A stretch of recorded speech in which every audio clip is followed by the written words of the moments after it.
Doorkickers 2 Task Force North is a squad-based mil-sim tactical sandbox that might just be best in class, with an overwhelmingly positive rating on Steam. Play as Rangers, SWAT, or CIA squads in a fictional conflict with complete freedom as to how you will accomplish your objectives. Planning is the name of the game here, as you drop your soldiers in and manually draw up how they'll execute the mission. Don't let the spaghetti scare you away though, it's really not so bad. Each soldier can move, pivot, and cover how you see fit with go codes at your disposal to synchronize and time team actions, but you don't even have to play this way if you don't want to. Doorkickers 2 is real-time with pause, meaning at any given time you can take control of individual soldiers and move them around. If plans go sideways, as they often do, you can pause, rethink the situation, draw up a new plan, and proceed forward. Not only are there many approaches to missions, but different armor, weapons, classes, and equipment all have situational strengths and weaknesses. Take your squad through persistent, randomly generated campaigns that do have permadeath options, or hop into the level editor and design your own missions. Steam Workshop support is there for the less creative, like myself, and is well stocked with over 8,000 weapon, mission, and soldier mods. There is no deep story in Doorkickers, but that's fine. The beauty of the game is the easy to learn but difficult to master chaotic sandbox style. The original Doorkickers is also available, where you play as a SWAT team instead of military rangers. It's a great game in its own right as well, and has a couple of different mechanics, but I will say with all of the improvements that are made in the sequel, it can be a little bit tougher to go back and play. Starship Troopers Terran Command is a real-time strategy game that kind of feels like those old StarCraft defense missions. Command squads of mobile infantry marines as you take on overwhelming hordes of bugs, defend fortresses, and dive deep into their hives. There is some light base building here, but it's very streamlined and not much of a focus, leaving the control, positioning, and composition of your squads as the crucial part of the gameplay loop. While there are no major character cameos from the movies, the game opens with the infamous Battle of Klendathu, and mission briefings are structured like Federal News Network broadcasts, complete with all of the heavy-handed satire the franchise is known for. Outside of the original campaign and story, Terran Command also features a full scenario editor, allowing players to create their own maps, missions, and even some Steam Workshop content where you can play as the bugs. Ongoing support and development is also here with multiple DLCs, including my favorite, Urban Onslaught, where an island's police force teams up with the mobile infantry for bug warfare in an urban city setting. A new territory and map control game mode called Domination is in open beta right now, which anyone can play, and another new DLC was just announced recently, so there is a lot of content available if you like this one.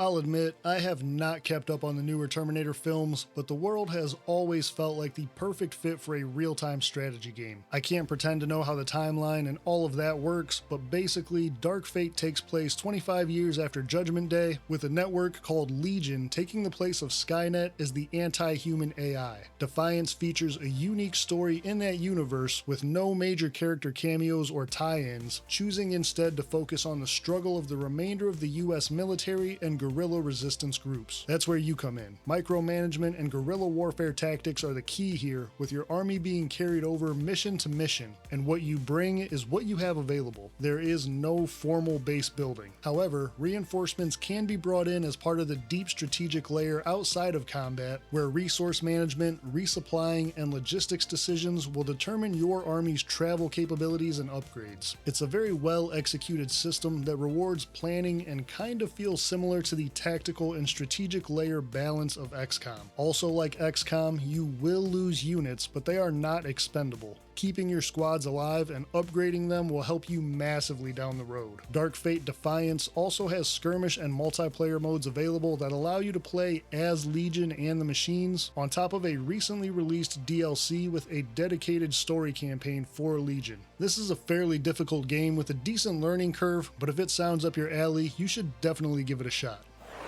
Grit and Valor 1949 is a real-time strategy roguelike with an alternate World War II setting. The Axis powers have all but won the war, with their armies spreading across and terrorizing Europe. You play as the remainders of the Allied resistance, who have repaired some mechs of their own and are launching a dangerous counterattack into the main Axis HQ, hoping to shut down and disable their army. Drop into diorama-style combat across multiple regions in Europe, taking on waves of enemies, massive bosses, and psychotic generals, upgrading the resistance base and mechs along the way. You can pause during combat, in addition to an option that slows down time whenever you select a unit. The roguelike and meta progression layers are actually deeper than I expected, with quite a few upgrades and extras to unlock for your mechs, including overclock abilities, legendary items, and more pilots, each with their own unique special abilities to level up as well. The enemies keep things interesting with floor traps, obstacles, airstrikes, and side objectives, so there really is not much downtime during runs. Grit and Valor has addressed a lot of community feedback since launch, with some major improvements being rolled out, alongside new features like cosmetics and a freshly announced VR version of the game coming out in August. The full campaign can be unlocked and completed in 25 to 30 hours, and there's even a demo available on Steam if you would like to try it out before you buy it.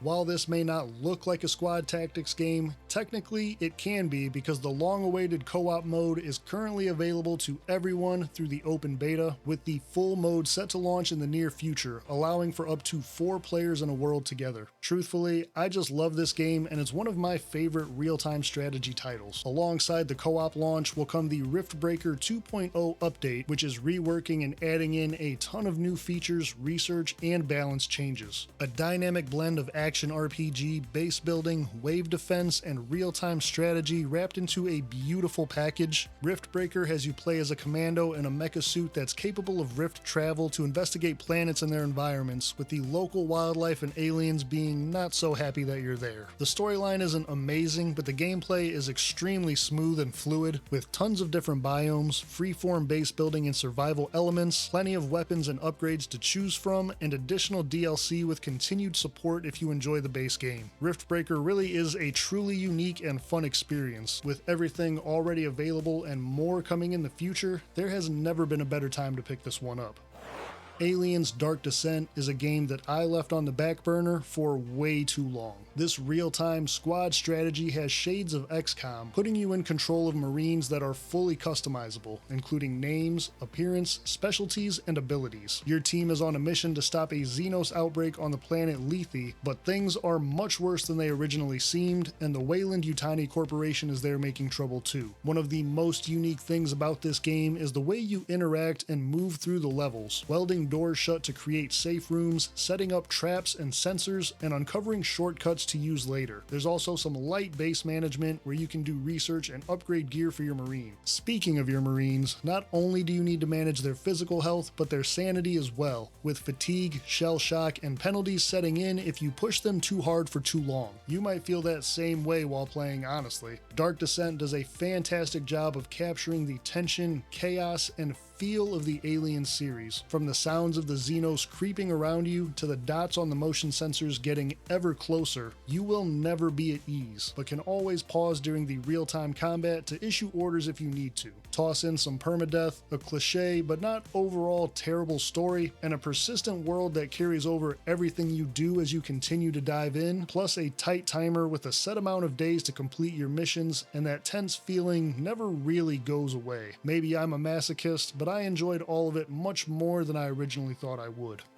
Chromosome Evil might turn you off immediately with its graphic style, but if you like dark, atmospheric style horror, give this one another chance. What it lacks in looks, it more than makes up for in personality, mixing survival horror and Lovecraftian themes with real-time squad tactics and what seems like your typical zombie outbreak, but quickly gets much darker. Squad management and composition is crucial, with lots of strategic possibilities, classes, and environmental points to help you survive. Permadeath is always looming, so positioning and protecting your soldiers is of the utmost importance. I will say this definitely feels like an indie game, with some controls and movement being a bit clunky, and it's not very long overall, but is designed for multiple playthroughs. Honestly, I don't know that I'd recommend it at full price, but the sale makes it worth a shot. If you do like the first game, there is a sequel that's on sale right now as well, expanding on the original game's controls, adding in features like a map editor and the ability to pause during combat. These games are definitely not the most polished and won't be for everybody, but you'll know if you want to keep playing well before the 2-hour refund window. Toy Tactics feels like a hidden gem with a 97% positive rating on Steam but just under 100 reviews. In this real-time with pause, physics-based strategy game, you take command of one of 5 armies, each with their own unique campaigns. Manually draw and adjust formations where your imagination is the only limit in single-player, online co-op, or PvP, plus a handful of other challenges and game modes, including Sandbox. Toy Tactics simplifies the RTS genre to keep it easy to jump into, but still has those massive battles where tactics and positioning really matter. Add in a charming, vibrant art style, and you've got a tactics game worth sinking some time into. While Baldur's Gate 3 gets a ton of the attention these days, the original Baldur's Gate and its sequel are games that I have so many fond memories of. Don't expect this to be like BG3. It's actually not turn-based, but instead real-time with pause. The Enhanced Edition includes the remastered base game as well as its expansion content, along with some new challenges and recruitable characters and returning favorites from the series like Minsk and Boo. The story is carried over from the original Baldur's Gate game, but if you're worried about not knowing what's going on, everything is explained and caught up rather quickly when you start a new game, so you won't miss out. With that being said, this is a remaster of an old school CRPG, and with that comes some of the older feeling mechanics and pathfinding. The movement and controls may feel a bit clunky at first, but once you get used to them, it's not so bad. Story, characters, and voice acting, however, are still solid, and if you enjoy D&D in general, you'll probably like this too. Although you can't actually visit the city of Baldur's Gate in Baldur's Gate 2, for $10, you could do a lot worse.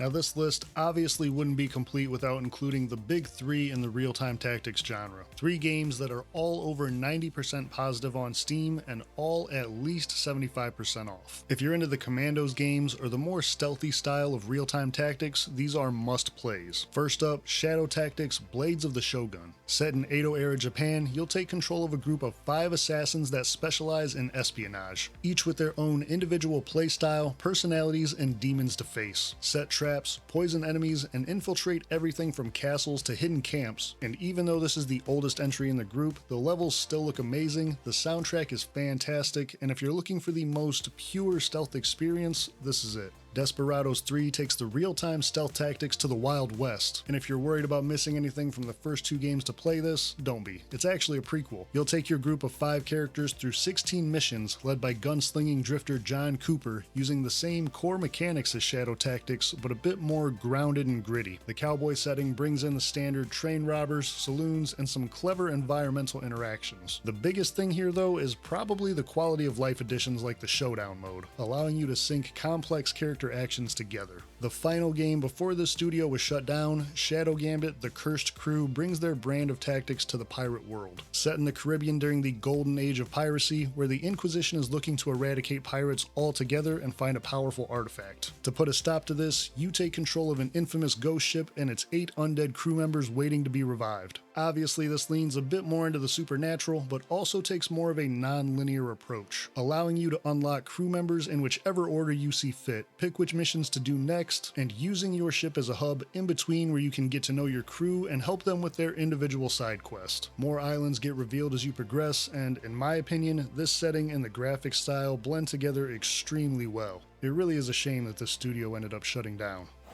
A game that clearly draws inspiration from those, Sumerian 6 is a real-time tactics title set in World War II. You play as the Enigma Squad, a team of commandos that double as the world's best scientists, trying to stop a former member of their squad who has embraced the Axis and its fascination with the occult. Stealth is, of course, a big part of the game, with your team sneaking through compounds and combining their skills to take down enemies, chaining them together and using creative synergies and tactics to get the job done. The supernatural element keeps things interesting, not only with enemy variety, but allies as well, and the roughly 15 to 20 hour story unfolds across multiple continents with some really great looking levels and design. You can actually bundle this game and get it cheaper if you pick up another hidden gem by the same developers called Showgunners, which is one of the recommendations on my list of 35 turn-based tactics deals. To see those, click through to the video that's on screen now.